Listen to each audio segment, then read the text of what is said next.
Senhor Deus, nós nos colocamos, Senhor, de joelhos a Ti, ó Pai,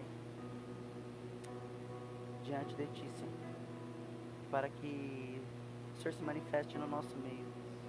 Assim como aquele dia de Atos 2, o Senhor se fez presente lá naquele meio, de uma maneira sobrenatural e especial. Eu sei que não somos dignos, Senhor, porque somos falhos, pecadores, e muitas vezes deixamos a nossa vida tomar conta do seu lugar, Pai, onde tudo que fazemos é voltado para nós e quase nada para Ti, Senhor. Mas eu peço perdão e peço a Sua misericórdia sobre as nossas vidas, Pai.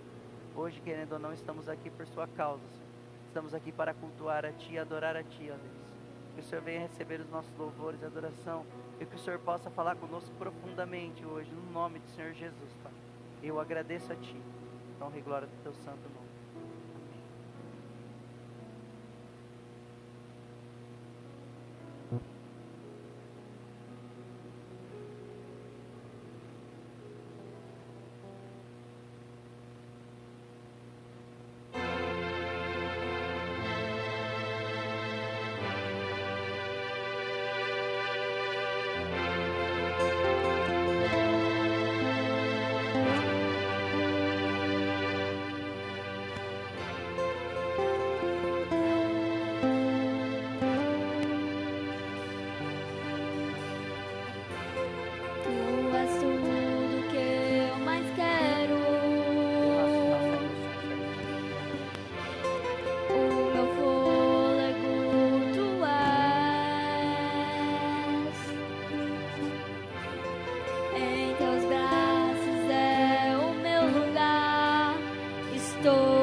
Glória a Deus.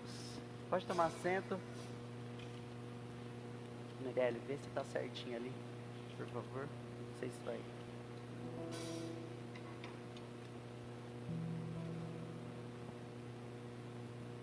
Deus abençoe todos vocês, em nome de Jesus.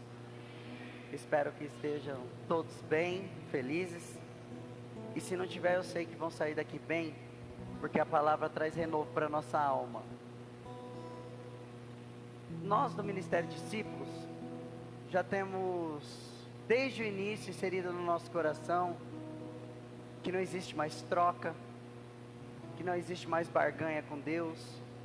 Nós tentamos viver um evangelho genuíno e puro, sem fazer negócio com Deus, já agradecendo por tudo que nós temos, por tudo já que fomos agraciados, e que se nós nos esforçarmos, nós vamos comer o melhor dessa terra.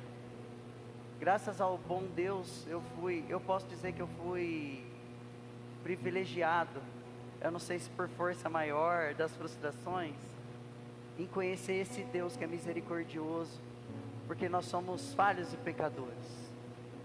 E Paulo diz isso: miserável homem que eu sou, mas a tua graça me basta. E esse evangelho dificilmente é pregado hoje em dia. Hoje em dia, se você quer ter um lugar cheio de pessoas, você prega prosperidade, você prega o negócio, você prega a cura, você prega a troca. Mesmo que não aconteça, você vê os lugares cheios de pessoas, porque elas, querendo ou não, nós somos seres humanos e nós precisamos sempre de alguma coisa. Só que existem situações muitas vezes que nós chegamos na nossa vida, que a gente se vê sem saída. Então aquele velho ditado, a gente aceita até injeção na testa. E de algum tempo, desde quando nós começamos, Deus tem permitido eu viver várias e várias situações com várias pessoas, tanto daqui de dentro quanto outras lá de fora, que não frequentam, que passam por muitos momentos difíceis. E em 99%, vou colocar 99%, tirando um caso de doença, que a gente nunca fica doente porque a gente quer, por mais que muitas vezes a gente pratique alguma coisa ou outra que nos faça mal, mas ninguém quer ficar doente. Tirando o momento de doença, tirando o momento de uma fatalidade numa família, de 99% dos problemas que nós temos hoje em dia são causados por nós mesmos. Nós também, graças a Deus, não atribuímos os nossos problemas ao diabo. Tudo é o diabo, não. Existem coisas que podem ser direcionadas ou sopradas pelo diabo, sim. Mas eu creio que cada um dos que aqui estão, dos que vivem uma vida com Deus, poucos se deixam levar pelo diabo. Ele é uma influência que está ao nosso derredor, como a Bíblia diz, bramando como leão, louco para nos consumir. Mas nós que estamos em Cristo somos novas criaturas, somos nova criatura e somos direcionados pelo Espírito Santo de Deus. E o Espírito Santo de Deus não está somente aqui agora, como está o tempo todo junto com você, se você deixar. Se você estiver sensível a ouvir a voz doce e agradável do Espírito, se o seu pensamento estiver voltado ao centro da vontade de Deus, se você estiver clamando, sempre desejando: Pai, me ajuda a fazer o bem que eu quero e não consigo, como Paulo diz, porque o mal que eu não quero, esse eu faço sem pensar. Se a gente tentar caminhar assim, na maioria das vezes o Espírito Santo vai conseguir influenciar na nossa vida. E desde quando nós começamos isso, nosso intuito sempre foi ajudar o próximo. É o desejo que eu acredito de todos os discípulos. E muitos que não entendem, não têm esse desejo, porque eu creio que não foram ministrados acerca disso. Às vezes as pessoas que estão em outros lugares ou que não frequentam uma igreja para ser ministrado pelo Evangelho, às vezes tem até um coração bom, mas não sabe nem como fazer isso, não sabe nem como poder estender a mão ao próximo e ajudar. E como existem também muitas outras que não frequentam a igreja, não são evangélicas, nem são católicas, mas são pessoas como o samaritano, que recolheu aquele homem na beira da estrada, enquanto um pastor passou, enquanto um levita passou. Foi um samaritano, um povo odiado pelo povo judeu, pelo povo de Deus. Jesus nos ensina muito isso. E geralmente, a maioria dos nossos problemas tem sempre uma raiz, que é o dinheiro. O dinheiro, como Jesus disse, o amor ao dinheiro, é a raiz de todos os males, ele disse. Olha que interessante, Jesus não disse assim, o amor ao dinheiro é a raiz de alguns males. Não, ele falou que é a raiz de todos os males. E Jesus é o nosso único Senhor, como todos aqui sabem.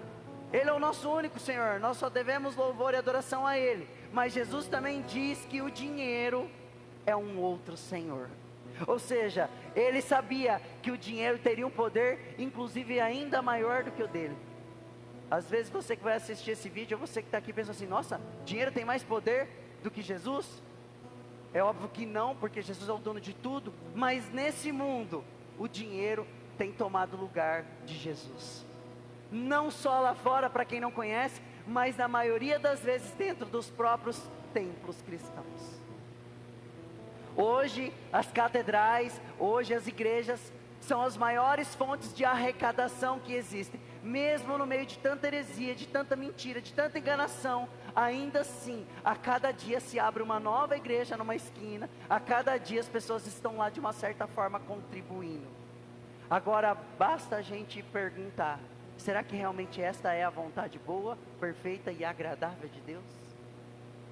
E respondendo a essa pergunta, você pode falar, pastor, mas é uma coisa óbvia, que é muito melhor nós estarmos dentro de um local voltados a Deus hoje, do que estarmos num bar bebendo. Isso é uma coisa óbvia, isso é muito bom. O maior problema é quando a gente frequenta o lugar, mas não há transformação de caráter na nossa vida. Não há liberação de perdão.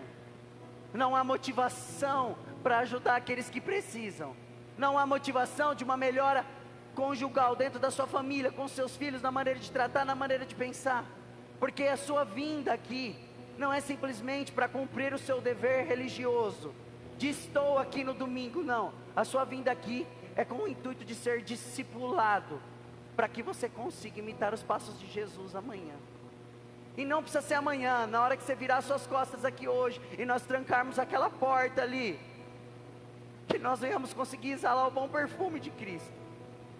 E na maioria das vezes a gente não consegue fazer isso, porque a gente está voltado às coisas da nossa vida, preocupado com o nosso dinheiro, preocupado em trabalhar, preocupado em estudar, preocupado com tudo, e é onde Jesus acaba sendo a coisa que a gente, até perdão falar isso, aquele momento do domingo, à noite, às 7 horas, quando a gente vai para um lugar.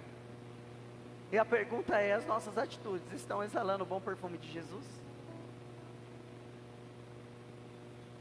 E durante essa semana, muitas pessoas vieram falar comigo sobre dinheiro. Umas porque estão passando um momento difícil, outras porque passaram por um momento difícil, outras porque estão vendo se falar sobre isso, e principalmente sobre dízimos e ofertas. Entenda uma coisa, existem muitas pessoas que não estão dentro de uma igreja agora, que não dão dízimo e oferta, são pessoas abençoadíssimas por Deus, são pessoas cheias do Espírito Santo, que ajudam e que fazem muitas coisas muito maiores do que a gente que frequenta aqui às vezes. Não é uma regra, mas existe. E aí eu fiquei pensando nesse assunto, e vocês estão acostumados que aqui nós não aplicamos o dízimo, porque nós não acreditamos mais na regra, nós acreditamos no Espírito. Mas eu nunca ministrei vocês desde o início o porquê que eu tenho esse entendimento, porque o Senhor trouxe isso ao meu coração, e o porquê você mesmo também acredita nisso. Porque se você já está aqui há tanto tempo, é porque você também acredita nisso. Eu não acredito que você está aqui porque é confortável e você não tem que dar dízimo. Não acredito nisso. Eu acredito que vocês entendem que o Espírito Santo é muito maior do que qualquer regra na tua vida. Amém? E aí eu quero trazer um ensinamento, uma explicação, que vai além de colocar no coração de vocês o porquê hoje isso não é mais aplicável, e que isso pode trazer de diferença na tua vida financeira. Porque eu fiz um curso há um tempo atrás, há uns anos atrás, que chama Comunicação, Sexo e Dinheiro. Esse curso é dado para os homens, e o homem ele é movido a duas coisas, a dinheiro e a sexo. A mulher é o oposto disso, é o emocional da mulher. O homem não, o homem, por ser o provedor do lar, na maioria das vezes, quando qualquer uma dessas coisas não está bem, o lar dele não vai bem. E é uma coisa que nós temos que aceitar, vocês mulheres têm que aceitar, Deus fez assim. Agora, na maioria das vezes, a gente está passando um momento difícil financeiro na nossa vida, Não é porque às vezes você não dá dinheiro, né? Isso é a última coisa que Deus está preocupado. É porque você não sabe administrar aquilo que Deus tem colocado na tua mão. E eu vou mostrar para vocês o princípio que tem a parte da contribuição com o reino de Deus. E para a gente entender isso, a gente tem que entender quem foi o primeiro a contribuir dessa forma, por entendimento, por princípio, que foi Abraão. A Bíblia diz, no capítulo 7 de Hebreus, o autor de Hebreus é desconhecido, todos indicam que pode ser Paulo que escreveu, porque a finalização da carta aos Hebreus é como Paulo finalizava. Só que como vocês todos aqui sabem, os tesouros, vocês quando chegaram no ministério discípulo não falavam tesouros, e hoje é comum a gente falar, oi tesoura, oi tesouro, ou seja, vocês pegaram isso de mim, essa coisa boa, vamos dizer assim, de mim, da mesma maneira que o escritor de Hebreus também pode ter pegado alguma coisa boa do Paulo, porque algumas coisas também dão identidade de que essa carta aos Hebreus não é Paulo que escreveu, pode ter sido Barnabé, pode ter sido outras pessoas com quem Paulo andou, pode ter sido Lucas, mas nós não sabemos. Mas o mais interessante é que o escritor de Hebreus no capítulo 7 vai falar de um rei chamado Melquisedeque. Porque hoje, por que eu não acredito mais na prática do dízimo? Mas é bíblico, pastor? Sim, é bíblico. Da mesma maneira que é bíblico você matar as pessoas ao fio da espada, da mesma maneira que é bíblico um homem ter várias mulheres, isso é para a sua época e para o seu povo em específico. E isso não foi trazido para o Novo Testamento, porque as pessoas se esquecem que o Novo Testamento começa após a morte de Jesus. Porque Jesus fala no capítulo 22 de Mateus, vocês, ai fariseus hipócritas, vocês dão o dízimo do coentro, do cominho e da hortelã, mas negam os principais preceitos. Aí eles falam, aí tá vendo? Jesus apoiou o dízimo, porque ele fala no final, fazer essas coisas sem omitir aquelas, porque é bom. Só que ele deixa bem claro do que os fariseus davam o dízimo, do que era? Era dinheiro que eles davam? Não, era do coentro, do cominho e da hortelã. A pergunta é então, por que é que trouxeram isso lá de trás para os dias de hoje? E fazem muitas vezes famílias carentes, pessoas que não têm condições como eu conheço, que passam dificuldade, e elas colocam esse medo tão grande no coração da pessoa, que no pagamento ela tira a primeira parte, porque é o que eles ensinam, o primeiro é de Deus, elas tiram e vão lá e dão na igreja, e dentro de casa elas passam necessidade e aperto. E logicamente olhando com a ótica de Jesus, que nós temos que olhar com os olhos de Jesus, a pergunta é, você acha que Jesus está feliz em ver a tua filha fazer isso? Deixa às vezes saltar na boca de um filho ou da própria dela, para poder entregar dentro de um templo, do qual está escrito em Atos 17, versículo 24, eu, Senhor Deus, não habito em templos feitos por mãos humanas. Ele habita onde, gente? Em nós. Nós somos o templo e a morada do Espírito Santo de Deus. E o templo e a morada do Espírito Santo não precisa de dinheiro, mas a necessidade do teu próximo precisa disso.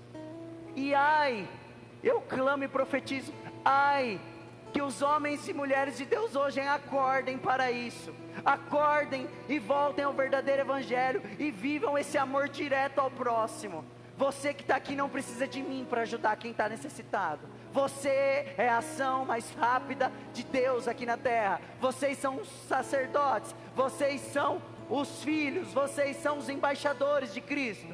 Imagina você está passando na rua, uma pessoa precisando de um prato de comida, necessitado, você olha para ele e fala, um minutinho só, eu vou falar com o meu pastor primeiro, se ele autorizar eu vou te dar comida. Que coisa mais ridícula. Jesus chamou nós todos para isso. E lá em Gênesis, no capítulo 14, pode abrir a tua Bíblia aí.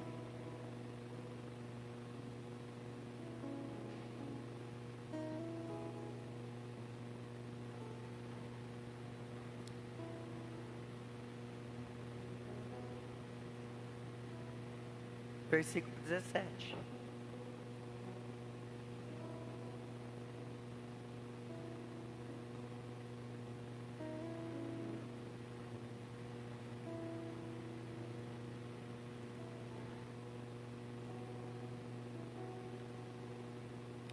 14, 17. Diz assim. Olha só o título da minha Bíblia. Melquisedeque abençoou Abraão. A sua está assim também? Como tá? Aqui está dizendo que Abraão abençoou Melquisedeque. Melquisedeque abençoou Abraão. 17. Voltando Abraão da vitória sobre Quedor Laomer e sobre os reis que a ele haviam sido aliados, o rei de Sodoma foi ao seu encontro no vale de Savé, isto é, o vale do rei. Então Melquisedeque, rei de Salém e sacerdote do Deus Altíssimo, trouxe o quê? Foi dinheiro que ele trouxe? Foi carro, foi moto, foi casa? Pão e vinho, e abençoou Abraão, dizendo: bendito seja Abraão pelo Deus Altíssimo, Criador dos céus e da terra, e bendito seja o Deus Altíssimo que entregou os seus inimigos em suas mãos. E olha o que está escrito no próximo: e Abraão deu-lhe o dízimo de quê? De tudo. E o rei de Sodoma disse, bom, é só até aqui que eu quero ler. E Abraão deu o dízimo de tudo. Presta atenção aqui. Por que foi que eu fui ler isso? Porque quando você vai falar com as pessoas relacionadas aqui, o dízimo hoje não se aplica mais, porque o dízimo era para os levitas. As pessoas dizem assim, não, a arte ou a prática do dízimo é antes do sacerdócio levita. Realmente.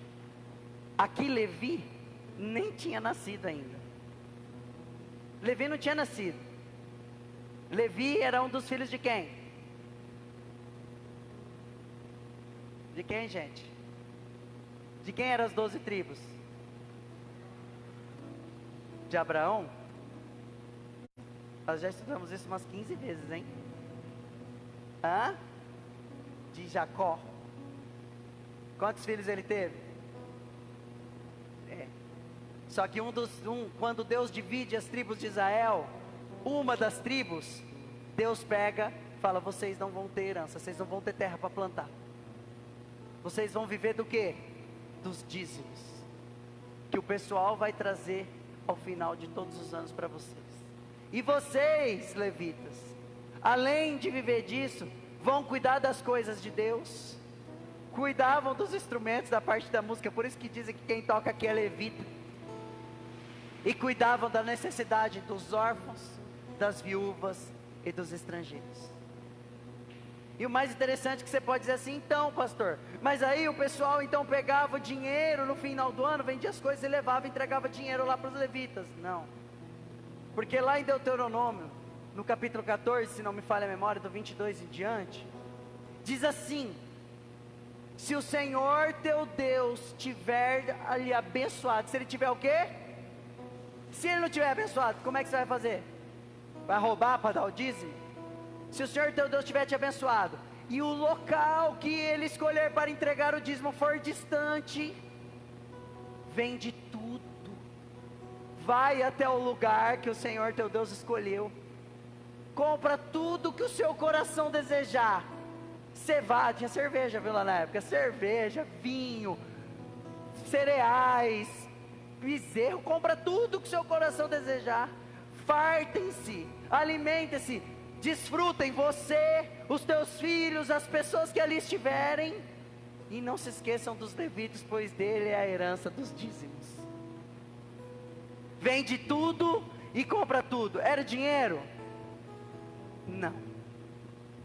Eles não recebiam dinheiro para isso, porque eles tinham algo muito maior do que dinheiro. Eles tinham o privilégio de poder servir a Deus, de ser um povo separado, sacerdote. Por isso que diz que os pastores são sacerdotes, a pessoa separada. Só que não se esqueçam que todos vocês são sacerdotes de Cristo. E então o povo ali tinha o privilégio de poder cuidar das coisas de Deus. Eles não precisavam de dinheiro. E o tempo foi se passando, e essa aliança Deus fez com Arão. Deus fala com Arão através da tenda do encontro, Arão e Moisés, e dá as direções de como aconteceria isso, o dízimo, as entregas, para o povo ser abençoado, porque Deus também se preocupava com aqueles que eram mais de necessidade que aqueles que não tinham condições. Eles não eram jogados atrás.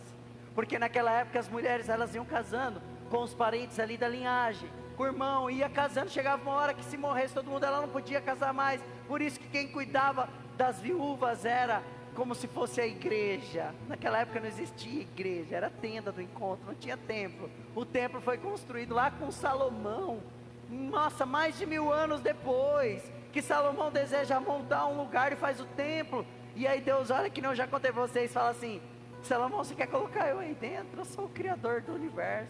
Deus, eu preciso fazer uma casa para você. Deus, Salomão, acho que Deus olha para Salomão e fala: tá bom, vai meu filho, faz aí. E então constrói-se o templo. E o povo vive. Só que quando chega no último capítulo do Antigo Testamento, vem quem? Malaquias. Quem era Malaquias? Era um profeta, um homem normal como eu e você, que começou a ter aqueles 5 minutos de doidura. Sabe quando você sente que Deus falou com você alguma coisa e você fica com aquilo no seu coração, você fala, você precisa falar para a pessoa. Eu já fiz isso muito, hoje em dia eu tenho muito cuidado com isso. Às vezes você sente de falar algo para a pessoa e você tem certeza que é Deus, aí você fala assim: Deus me disse. Hoje a gente toma cuidado que vocês aprenderem, você fala assim: eu senti no meu coração, para não ter perigo de falar o nome em Deus em vão. E aí Deus tocava nesses homens para eles saírem no meio da praça gritando: arrependam-se, arrependam dos seus pecados, o Senhor Deus Todo-Poderoso vai pesar a mão sobre vocês, vocês têm feito um monte de coisa errada. E hoje em dia, o que a maioria dos lugares usa para aprisionar, para amedrontar, é Malaquias 3:10, que diz: trazei todos os dízimos e ofertas à casa do tesouro, para que haja mantimento. Só que um pouquinho antes, se não me engano, no versículo 8 diz assim: roubarão o homem a Deus? Pois vocês têm me roubado. E a pergunta é: no que te roubamos? Nos dízimos e nas ofertas alçadas. Já te deu medo.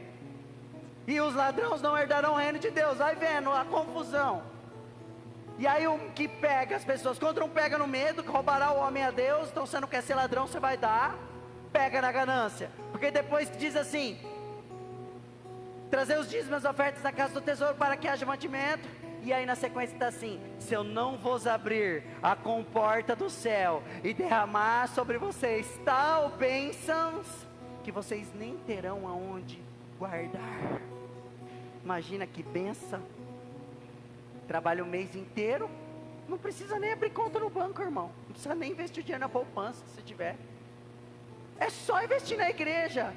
Porque você traz o teu dízimo e vai vir tanta bênção que você não tem aonde guardar.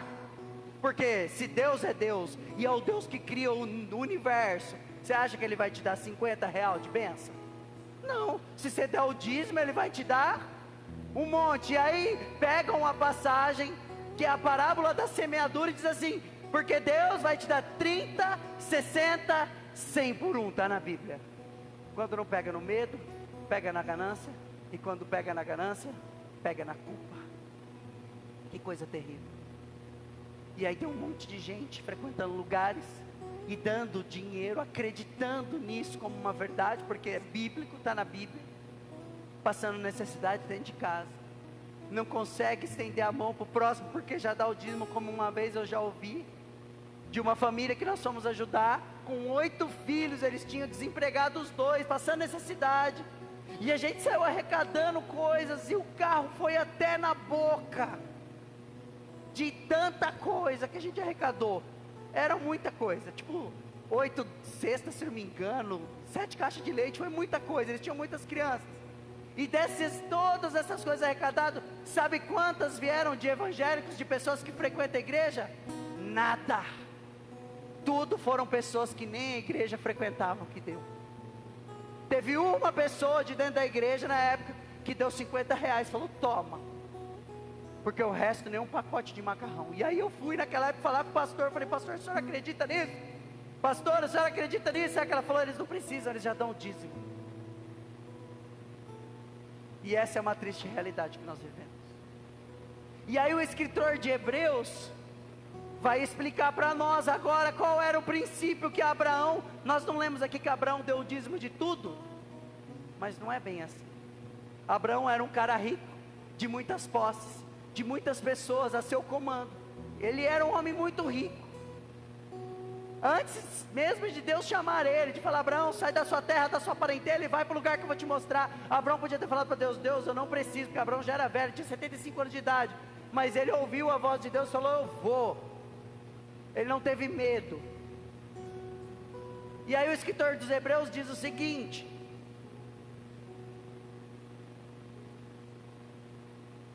esse rei Melquisedeque, rei de Salém, sacerdote do Deus Altíssimo, encontrou-se com Abraão quando este voltava depois de derrotar os reis. Não foi isso que a gente leu lá em Gênesis?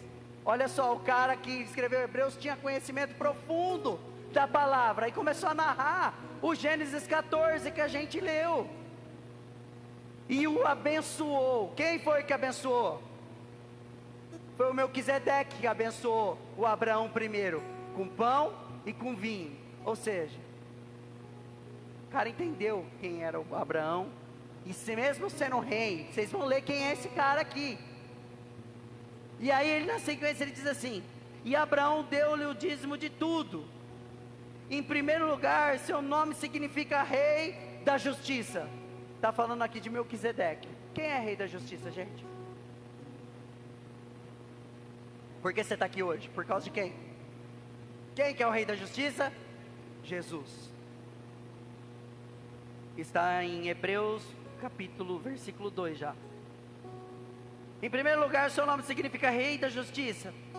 Depois, rei de Salém, que quer dizer rei da paz.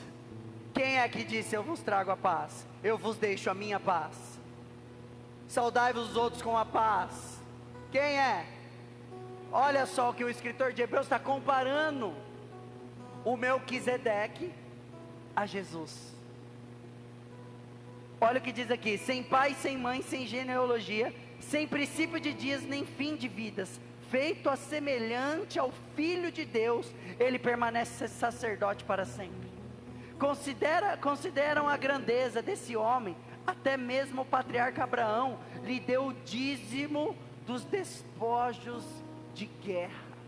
Nós lemos que Abraão deu o dízimo de tudo, não foi? Mas aqui está escrito que ele deu o dízimo dos despojos de guerra. E a lei requer dos sacerdotes entre descendentes de Levi que recebam o dízimo do povo. Era lei isso. E isto dos seus irmãos, embora esses estejam descendentes de Abraão. Este homem, porém, que não pertencia à linhagem de Levi, recebeu os dízimos de Abraão e abençoou aquele que tinha as promessas. Sem dúvida alguma, o inferior é abençoado pelo superior. Sem dúvida nenhuma. No primeiro caso, quem recebe o dízimo são homens mortais, e no outro é aquele de quem declara que vive. Pode-se até dizer que Levi, que recebe os dízimos, os entregou por meio de Abraão, pois quando Melquisedeque se encontrou com Abraão, Levi ainda não tinha sido gerado. Ou seja, o Abraão deu do despojo de guerra. O que aconteceu? Ele não tinha acabado de ganhar uma batalha contra os reis. O que é despojo de guerra, gente?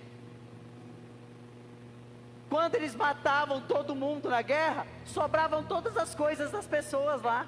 Porque esses homens também vinham andando, eles peregrinavam, moravam em barracas e tendas, eles tinham os pertences deles. Então na hora da briga, na hora da batalha, eles saíam e se lutavam até a morte. Quem ganhava ia lá e levava todo o ouro, todas as riquezas, tudo que aquele outro povo tinha. Por que você acha que eles brigavam? Porque eles não gostavam do outro e saíam na porrada para ver quem ganhava um do outro. Era por isso? Era em troca do quê? De conseguir as posses dos outros. Eles queriam tomar. Então essas pessoas, inclusive um dos reis ali é de Sodoma, que é de Sodoma e Gomorra, ele estava no meio dessa luta. Depois que Abraão então mata todo mundo que estava lá, Abraão recolhe tudo que era de valor. Agora é uma pergunta: o que é o dízimo? O que significa dízimo? Quando fala assim, você tem que dar o dízimo, você tem que dar o quê? 10%. Você acha que Abraão tinha condições de ficar lá somando Ó, aqui tem um brinco de ouro, aqui tem uma espada, aqui tem não sei o que, ó, essa roupa aqui é boa, vale tanto. Você acha que Abraão depois mandou se juntar todo mundo, traz tudo que vocês pegaram? O cara estava com 50 mil soldados, aí todo mundo coloca agora em cima aqui do banquinho, agora vamos separar para pegar 10% para entregar pro Abraão, pro Melquisedeque. Você acha que eles tinham como fazer isso? E o que significava então essa doação? Significava o quê? Que Abraão compreendeu quem era Melquisedeque, o sacerdócio de Melquisedeque. Abraão compreendeu aquilo, e daquele montante de coisas que Abraão tinha, Abraão abençoa Melquisedeque com uma parte daquilo que ele tinha ganhado. E é esse o princípio de tudo, é você dividir um pouquinho do que você tem com aqueles que têm menos ainda. Não era o caso de Melquisedeque. Abraão fez aquilo por reverência ao sacerdócio, ao senhorio de Melquisedeque. E aí o escritor de Hebreus vai dizer o seguinte, se a gente continuar lendo: e um que é superior ao Melquisedeque, ele não é sacerdote, é o sumo sacerdote, que não é da linhagem de Levi, mas sim da tribo de Judá, do qual Arão e nem Moisés falou nada acerca de sacerdócio. Ou seja, Jesus era totalmente diferente, não veio da linhagem dos sacerdotes, veio de outra tribo e mostrou que ele era o sumo sacerdote. E a Bíblia continua dizendo aqui no capítulo 7, já indo para o 8, porque o 7 e 8 é uma sequência seguinte, que quando se troca o sacerdote, também se troca a lei. Então agora não vivemos mais a lei do Antigo Testamento, aonde fazemos as coisas para ser abençoado, aonde vamos dar 10%, porque senão Deus vai pesar a mão em nós. Agora vivemos para o sumo sacerdote, o consumador de todas as coisas. E diz o seguinte, que se a velha aliança, que é a aliança de Moisés, a que Deus tinha feito, fosse suficiente, Jesus não precisava vir, não precisava de uma nova, porque aquilo que está velho e antiquado está prestes a desaparecer. Ou seja, o que Jesus veio fazer, como ele mesmo disse no capítulo 5 de Mateus, não foi abolir a lei, porque a lei é santa, e as palavras e a lei é de Deus. Como que ele vai abolir algo que ele mesmo criou? Foi o próprio Jesus que criou as leis. Como é que ele vai abolir? Ele fala: eu não vim para abolir, eu vim para cumprir. Sabe por quê? Vocês já vão entender tudo isso que eu estou falando aqui. Porque ele sabia que nós éramos falhos e pecadores. Ele sabia que nós não dávamos conta de cumprir a lei. Ele sabia que a gente não é capaz. Então toda vez que algum homem, veja bem, quem fala isso é Paulo, lá em Gálatas, no capítulo 5. Toda vez que algum homem tenta impor a lei na sua vida, falando assim, você tem que fazer assim, assim, assim, assim, você simplesmente anula a morte de Jesus. Porque se a lei fosse suficiente, Jesus não precisaria ter morrido. Mas Jesus olha para a gente e fala assim, vocês são infiéis.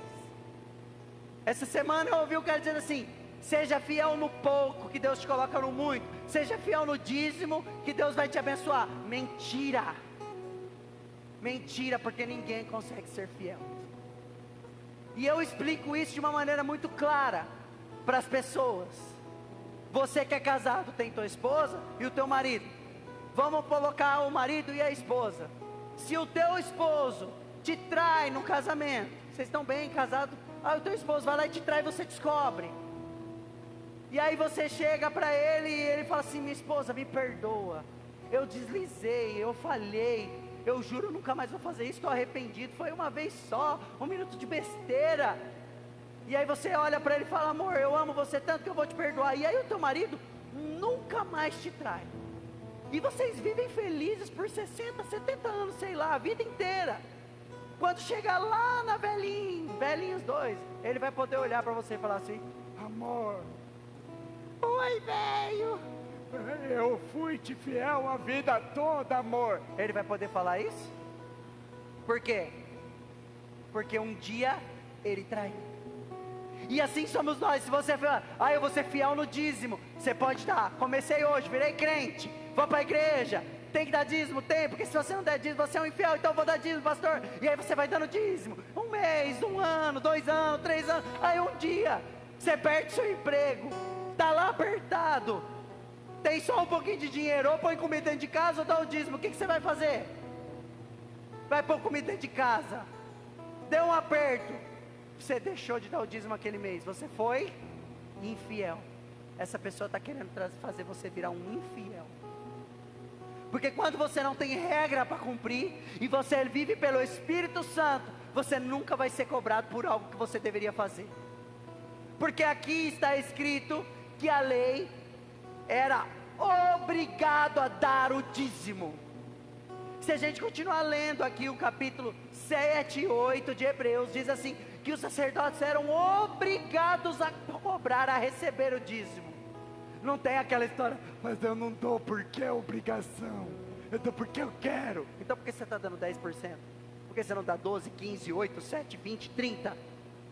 Tudo que você tem que fazer de uma específica forma é uma obrigação. Tanto que Paulo diz o seguinte, lá em 2 Coríntios, se não me engano, capítulo 9, versículo 6. Deus ama quem dá com alegria. E aí ele falou assim, não é por obrigação? O que ele diz? Não é por dever, nem por obrigação. Por que ele disse isso? Porque ele já sabia que mesmo que você possa falar, não estou dando por dever, mas eu estou fazendo, não estou dando por obrigação, mas está fazendo o que é um dever. E quando você entende esse princípio de abençoar, esse princípio de doar, esse princípio de dividir, ninguém vai ter que impor nada na sua vida, porque aí você vai entender o que Paulo diz lá no capítulo 2, versículo 20 de Gálatas, que não sou eu, mas quem vive, mas Cristo vive em mim. Agora vivo, não mais por mim, mas vivo pela fé no Filho de Deus, que morreu e se entregou por mim, se fazendo maldição em nosso lugar. E se o Jesus não morreu por mim, e eu viver pela lei, Ele morreu inutilmente. A pergunta é, vocês acham que eu não gostaria que vocês estivessem dizimando? Dando 10% de tudo que vocês ganham? Principalmente esse mês que tem 13º, porque a Bíblia diz que era 10% de tudo que vinha à mão.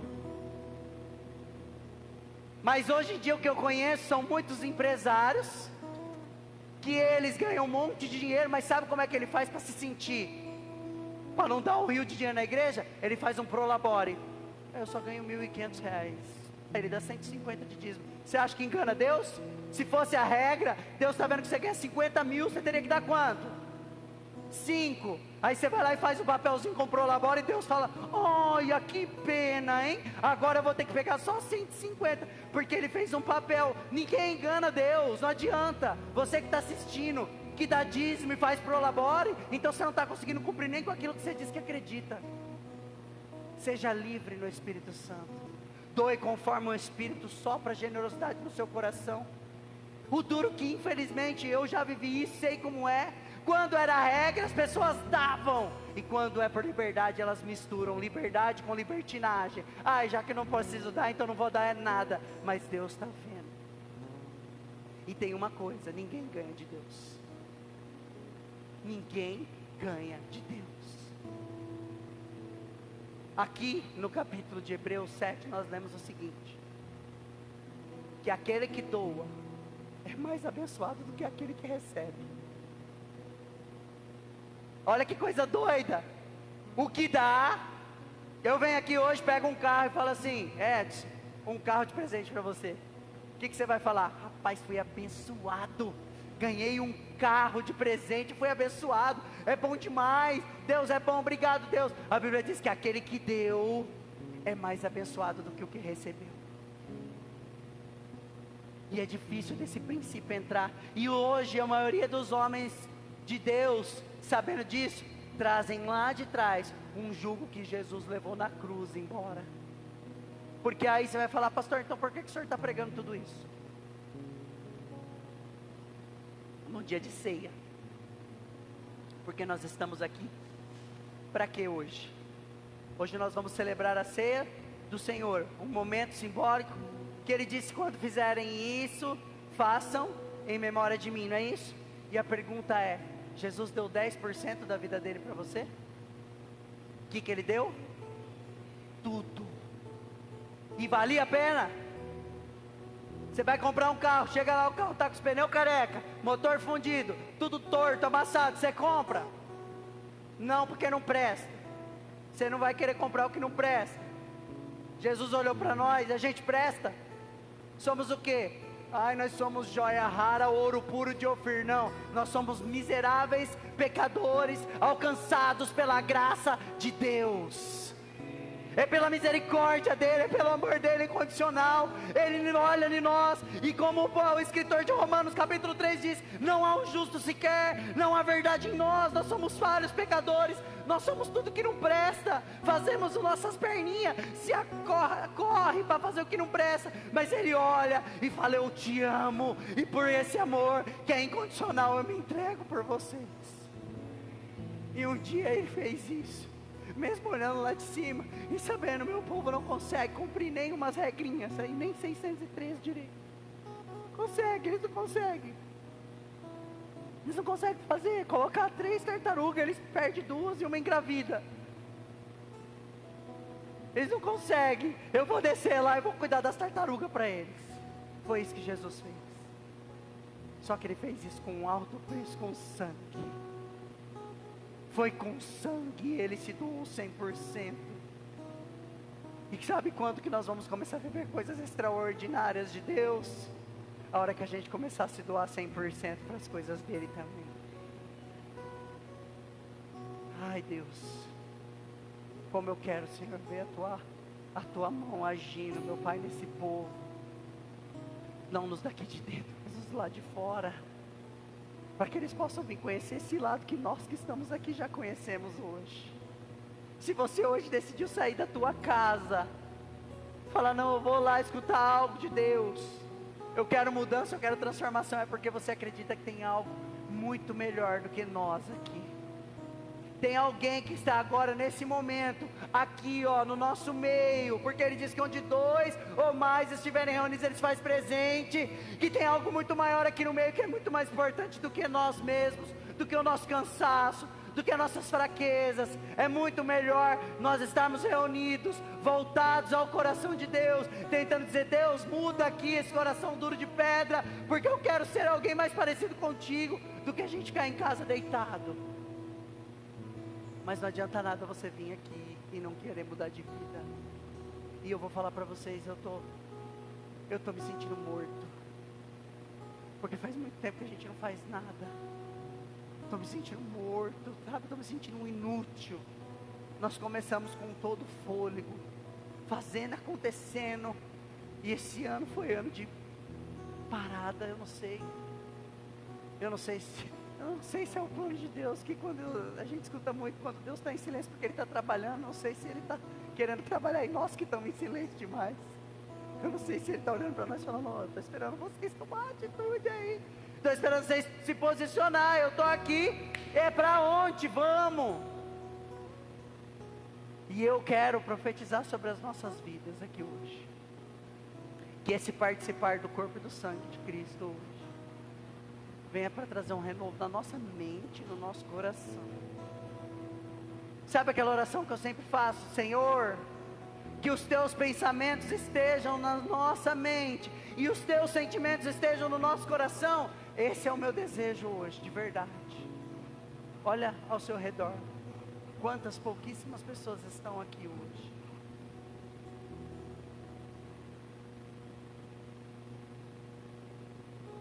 Mas eu garanto para você que se eu estivesse expulsando o demônio aqui, fazendo teatro de cura e tudo mais, isso aqui não cabia a gente. Mas o diabo não vai ter esse prazer de mim, não. E creio que de vocês também não. Porque nós somos falhos, somos pecadores, mas eu quero viver a honestidade do Evangelho. Mesmo que para isso eu tenho que muitas vezes chorar lá em casa, no meu canto, sentindo que nós poderíamos estar fazendo muito mais e não estamos fazendo. Mesmo que muitas vezes eu tenha que olhar e ficar triste com algumas coisas que são insignificantes, que são internas, e nós não estamos preocupados com o interno, mas que faz parte da nossa vida. Mas eu vou, como Paulo diz, carregar esse orgulho para o meu caixão, que eu preguei a verdade e o evangelho até o final. E todos vocês aqui, eu sei que já conhecem isso, às vezes nunca escutaram dessa forma a ideia das contribuições, mas eu sei que agora nós estamos pregando para um monte de pessoas, que muitas pessoas estão assistindo isso, ou vão assistir amanhã ou depois, e às vezes você está ali dando o seu dízimo, dando dinheiro, e falando assim, mas não está acontecendo o que a Bíblia diz, porque a Bíblia diz que se eu der o dízimo, vai abrir a comporta do céu, e vai cair um monte de bênção, e eu estou dando e nada acontece. Sabe o que vai acontecer? Nada vai acontecer mesmo, porque Deus não é Deus de troca, Deus não se vende, Ele não é prostituta. Deus não vai vender a bênção dele por R$10, por R$100, porque aquilo tem valor para nós, somos homens. Uma nota de R$100 tem valor para nós, mas para Deus não passa de papel, não passa de uma árvore que você matou para pegar e fazer papel. Você nunca vai conseguir comprar a bênção de Deus com o teu dinheiro. Olhe para os seus problemas e aprenda com os seus problemas, porque de tudo isso hoje, o dinheiro, infelizmente aqui na terra, é para nós sobrevivermos. Só que muitas vezes nós nos tornamos escravos do dinheiro. Aí você vai falar, pastor, mas nem tem dinheiro para ser escravo dele. Mas às vezes você se torna escravo dos seus próprios vícios, das suas próprias fraquezas, onde você gasta todo o seu dinheiro com coisas, com porcarias, ou de uma maneira que não deveria gastar, e aí depois ainda quer culpar a Deus. E o que o Senhor deseja é que nós venhamos administrar o dinheiro segundo o coração dele. Antes de você gastar o seu dinheiro com qualquer coisa, pergunte a Deus se Ele gastaria o dinheiro daquela forma. Jesus disse o seguinte: quando for construir, conta o seu dinheiro, para que você não fique pela metade e seja envergonhado. O que Jesus estava dizendo? Pastor, não posso construir uma casa até a altura do telhado, porque senão eu vou ser envergonhado? Não, Ele estava dizendo o seguinte: cuidado para você não construir essa casa até essa altura ou até o final, com o dinheiro dos outros, devendo, fazendo dívida e não pagando as pessoas, e depois vai falar que a culpa é de Deus. Faz o que seu dinheiro dá para fazer, dá o seu passo conforme a sua perna pode alcançar, para que você não venha queimar o filme de Jesus. Porque sair lá fora e falar, eu sou cristão, eu sou crente, aleluia, glória a Deus, e está devendo para todo mundo, é coisa de sem vergonha. Jesus nunca fez isso e nunca vai fazer isso. E por mais que isso doa, e o melhor de tudo é que sempre há um novo recomeço com Jesus, e chegou a hora da mudança. Chegou a hora de você começar a colocar as prioridades na sua vida. E quando você começar a colocar as prioridades do reino de Deus na sua vida, todas as outras coisas vão acontecer. Amém? Que Deus abençoe o teu coração, e que o Espírito Santo consiga soprar no teu ouvido a generosidade de contribuir com o reino de Deus e com a obra dele, porque a obra dele não é aqui dentro, é pro lado de fora, com aqueles que estão caídos, que estão largados, que estão esquecidos, é com esses. Amém? Se coloca de pé em nome de Jesus.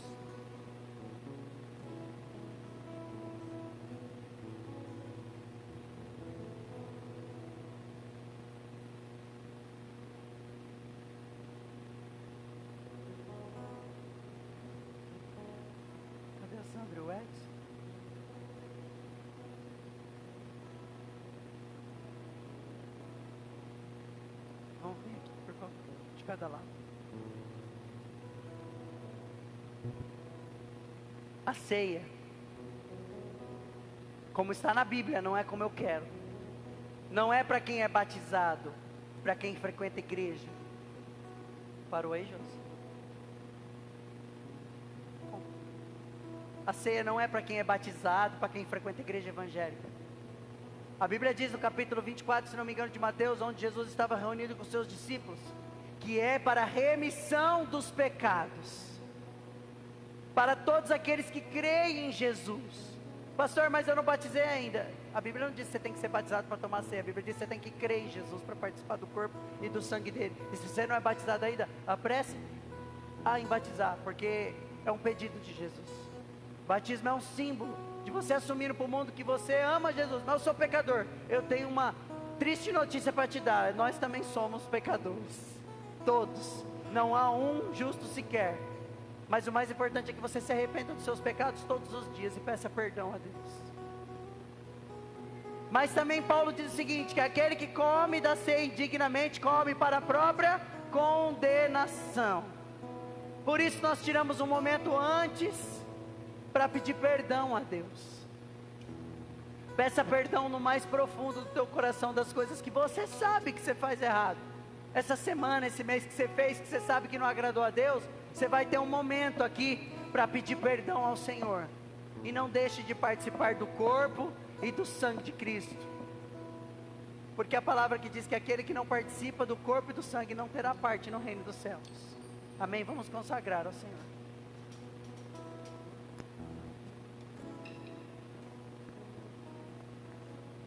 E ele estando com os seus discípulos no momento de confraternização, era a festa da Páscoa, ele ia morrer dali a pouco, ia ser crucificado, mas ele não suportou, ele foi lá com os discípulos, enquanto estavam todos reunidos ali. Eu acredito que felizes, contentes e alegres, Jesus tomou o pão e o cálice em suas mãos, pegou o pão e partiu e deu aos seus discípulos dizendo, comei todos, esse é o meu corpo que será partido por vocês, vocês vão destroçar esse corpo, e vocês que vão partir esse corpo aqui. Os discípulos não entenderam, mas ele disse, será partido por vós, para a remissão dos pecados, e deu aos seus discípulos. Eu fico imaginando os discípulos naquele momento sem entender nada do que Jesus estava fazendo, e da mesma maneira ele tomou o cálice em suas mãos, deu graças novamente, disse, esse é o cálice da nova e eterna aliança, o sangue que será derramado por vós e por todos, para a remissão dos pecados. Quando comeres esse pão e beberes esse cálice, fazei isso em memória de mim. Amém?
Todos pegaram?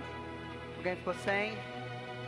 Senhor, nós consagramos, Senhor, este suco e este pão a Ti, Pai, pedindo a Sua manifestação, Deus, a Sua manifestação presente aqui, porque simbolicamente estamos aqui partindo o pão, ó Deus, em memória de Ti, ó Pai, para a remissão dos nossos pecados, para a transformação da nossa mente, Pai, porque pela fé nós acreditamos, Senhor, que hoje estamos participando do Teu corpo e do Teu sangue, e está consagrado a Ti, ó Pai. Transforma em nós, muda em nós tudo aquilo que o Senhor deseja, para que nós venhamos ser mais parecidos contigo a cada dia, Pai. Remove de nós, Senhor, todos os nossos pecados, todas as vezes, Senhor, que nós nos arrependemos, ó Pai, que nós entregamos o nosso coração diante de Ti, Pai, e fazemos isso em memória de Ti. E eu quero te dar alguns segundos para você conversar com o Senhor e pedir perdão dos seus pecados, para que você possa entregar diante dele as suas falhas. Senhor, perdoa, Senhor, os nossos pecados, Senhor, perdoa as minhas falhas. Eu tenho errado tanto, Pai. Eu sou um pecador, ó Deus. Não sou digno, Pai, nem de olhar para cima, mas eu sei que a sua misericórdia nos alcança, que o teu amor, Senhor, é diferenciado, é diferente de nós. O Senhor é um amor incondicional, Deus. Obrigado, Jesus. Obrigado por todos que aqui estão, Pai, por essa família que o Senhor nos deu. O Senhor deu para mim, para minha esposa, para os meus filhos, ó Deus. Cada um dos teus filhos que estão aqui são pessoas amadas. Oh, Pai, obrigado que o Senhor levantou como um exército para caminhar no teu evangelho, Senhor. E eu te peço, Senhor, tira toda a dificuldade, tira toda a luta que nós temos, Pai, toda a dificuldade de avançar, de fazer o teu novo, Senhor. Coloca em nós uma coragem sobrenatural para enfrentar, Senhor, o nosso comodismo, meu Pai, para que nós possamos, Senhor, no ano de 2019, fazer a tua boa obra, que é boa, perfeita e agradável, Pai, no nome de Jesus. Comamos todos e bebamos.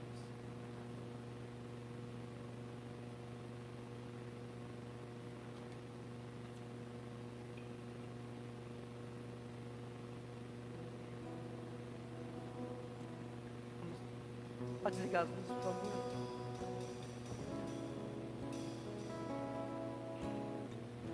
Tem luz, gente.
Trouxe a sua oferta de amor, você possa contribuir com o reino dos céus, com o reino de Deus, para que nós possamos desenvolver uma boa obra agradável aos olhos do Senhor. Que Deus possa abençoar você cada vez mais, em nome de Jesus.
apresentar as ofertas a Ti consagradas, ó Pai.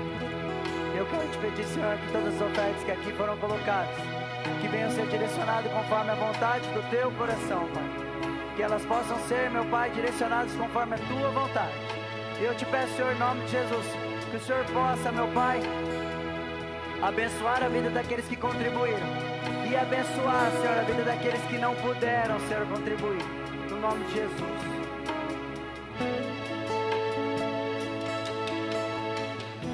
Oh, aleluia. Obrigado, Senhor, por este momento. Obrigado, Pai, por esta noite, por estas palavras, ó Deus. Que ela possam, Senhor, alcançar pessoas do outro lado do mundo, Pai. Pessoas que têm dúvida relacionada a dinheiro, a esse tipo de coisa. Pode continuar tocando. Que elas possam, Senhor, abrir o coração dela para viver o novo, meu Pai, de Ti. Que elas possam agora, Senhor, contribuir com o Teu reino, com o coração livre. Porque o Senhor pagou o preço naquela cruz. O Senhor pagou um preço, Senhor, que não há outro que nós possamos acrescentar. Está consumado. Quando Ele disse está consumado, tudo foi pago na cruz. Tudo que fazemos agora é por amor e gratidão. Você é livre, vocês são livres. Nós somos livres em Cristo Jesus. Amém? Temos aniversariante. Vem cá, tesouro. Tem mais? Vamos já. Não, me lembra que quem é aniversariante? Vem cá, a esposa. Natânia também? Para B. Vem cá. O Lilico vai ficar pra semana que vem, né, Lilico? Você não fez ainda, né? Não vai chorar, tá? Vem cá, Vanessa. Vem cá, esposa. Cuidado da Natânia, que ela vai começar a chorar aqui, ó. Permite. Vai, as duas chorando, porque uma chora, a outra também chora lá, já começa já. Senhor Deus, eu quero apresentar a vida do Teu filho Sérgio, Pai. É um filho que o Senhor mandou, Pai, para nós, nossa família, amigo querido, Pai. Eu agradeço a Deus pela vida dele, da família dele, Senhor. Que o Senhor colocou conosco para essa caminhada, Pai. E ele completou mais um ano de vida, meu Pai. E vida que eu quero Te pedir, vida com abundância. Que o Senhor possa acrescentar anos e anos de vida. E que ele possa, através da simplicidade dele, Senhor, viver conforme a Tua vontade, meu Deus. Estenda suas mãos para cá. As bênçãos de Deus diretamente sobre a vida dele, Pai.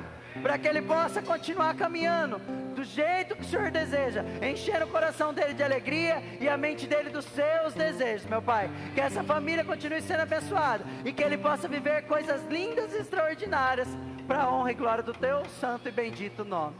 Amém. Agora aqui está a Tua filha Natânia, Pai. A princesa que o Senhor mandou para nós, ó Pai. A Tua filha querida, que o Senhor enviou para caminhar conosco, que tem crescido, meu Pai, em graça, conhecimento e sabedoria vinda de Ti, Senhor. Tu sabes, meu Pai, o tanto que ela Te ama, o tanto que ela gosta de Ti, meu Pai, o tanto que ela Te busca, Pai, muito mais intimamente do que ela mesma, Senhor. E eu quero Te pedir que o Senhor possa abençoá-la, Pai. Abençoá-la grandemente para que ela venha ter muitos anos de vida. Uma vida longa no centro da Tua vontade. Que ela possa, meu Pai, continuar sendo uma grande mulher de Deus. E fazer a diferença por onde quer que ela passar e onde quer que ela estiver. Que o Teu nome venha a ser proclamado. Que o Seu nome venha a ser declarado. E que Seu amor venha a ser exalado através da vida da Tua filha. Para a honra e glória do Teu santo e bendito nome. Em nome de Jesus. O que diremos para eles?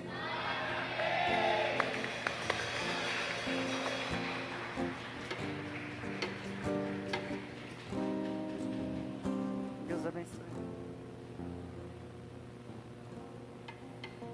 Acabando aí? Vamos falar das ofertas. Pode finalizar o culto aí.